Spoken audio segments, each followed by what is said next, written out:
Which way did he go? Which way did he go? Well, your first 4 or 5 practices with that tight end group, what do you think of what you inherited there? Oh, hey, they were well coached previously. I know the previous staff did a great job. Coach Huff did a great job teaching them fundamentals, and we're just trying to work on the little things, perfect the little things. You know, we've got some guys who we're going to count on to play that didn't play last year, that redshirted, and so we're focusing on the run fundamentals and making plays. You know, we got to get this group into making plays, people that they can count on, quarterbacks can count on. What do you guys want the tight end role to be in this offense? What are you expecting out of this group? We want to contribute to winning. And so whatever that takes to do that, whether it's called on to block, whether it's called on to catch a good and important third down, or whether it's called on to catch the game-winning pass, we don't care. We want to contribute to winning, and we want to be consistent. And so those are the two things we're focusing on. So whether or not we're the star or we're the guy that's down and dirty blocking, that doesn't matter to us. Who's impressed you? Who's impressed you so far out there? What have they impressed you with? It's a multifaceted position. Yeah, you know what? I've been impressed with all of them. I've been impressed with the way they come to work every day. Today, Jake Rowe had a really good day. Jake Hardy had a really good day. Holden Huff caught a touchdown pass. And so, and then Jackson Reed and Brendan Dunn are doing a very solid job. So I've been impressed with the way they've been playing physically and just excited about what they're going to be able to do. Last year, the tight ends weren't used much in the pass game at all. I mean, do you think that, you know, you have different roles for them, but are they going to be more involved in catching passes maybe than yours? I know you weren't here last year. You know, here's the deal. I can't speak about what they did previously. I can just speak about what we're going to do, and I know we're going to have those guys involved in what we do. You know, if you're going to play with tempo, you got to play with the same 11 guys on the field, and so you want to be able to count on them, whether you're in 2 tight end personnel sets or if you're in 1 tight end personnel set. So they've got to be ready, and like I said before, it's contributing to winning. And so if that's what it takes to win, them catching balls, we're going to catch balls. And if not, if we need to get in a Jets personnel or something else, we will. I don't get caught up too much in that. We're not going to get caught up in who's touching the ball, who's not. We're going to get caught up in winning football games. How much do you expect to have 1 tight end, 2 tight ends on the field in this offense? That's going to be up to the game plan.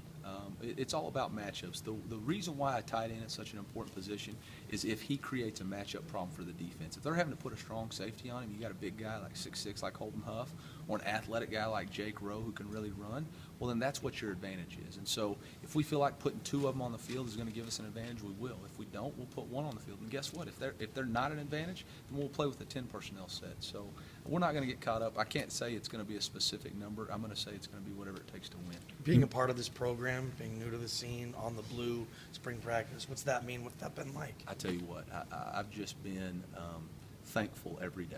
And that's the best way to say it. I've just been so thankful to be a part of Boise State. This is an awesome community.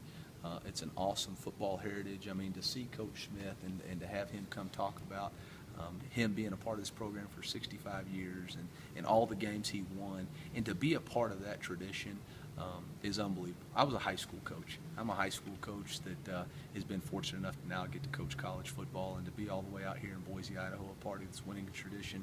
Just couldn't be any more blessed and thankful. You mentioned 2 guys that redshirted last year. What's Alex's status? Are you going to get to see him at all this spring? Or Alex in a yellow jersey, which means he's got no non-contact right now, but I'm getting to see him every day in some fundamental periods. I really like the way he's developing.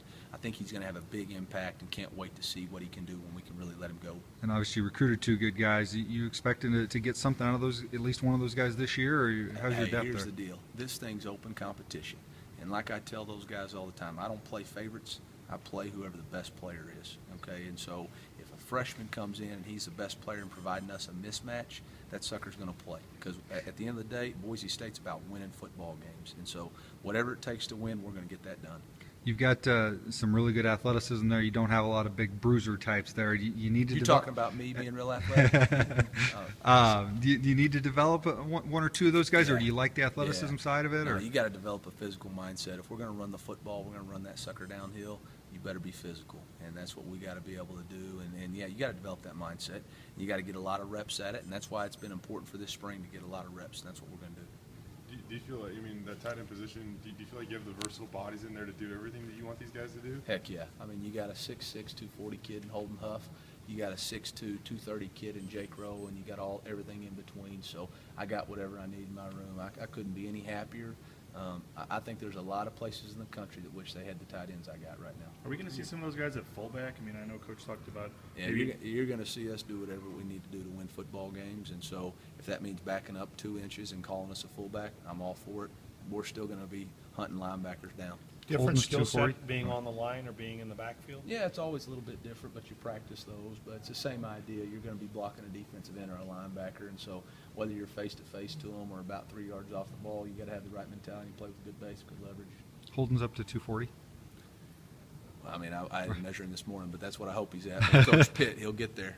He, I mean, is that showing? I mean, he's played here at 210, 215, 220. I mean, is it showing out there on the field? Does he look stronger? Coach Pitt, Coach Marks do a great job in the weight room. He's going to be at 240 when he gets down there ready to play, and he had a good day today, so I'm excited about what he's doing. The tight end historically at this program has been a pretty integral part of the offense. They put guys in the NFL. Yeah, made Richie big plays. Brockle, Schumann. What's that mean to you? Hey, to be a part of that legacy, there's a lot of guys, a lot of tight end coaches that are now head coaches too, if I remember right. So to be a part of that legacy as far as coaching these positions and getting a break at Boise State, like I said earlier, I'm just very thankful. I'm an old high school coach from Arkansas, and to be out here at Boise is just an unbelievable deal. And to get to coach some really good players and try to develop that, that pipeline of the NFL, that's what we're selling in recruiting. That's what we're going to continue to do. Cool.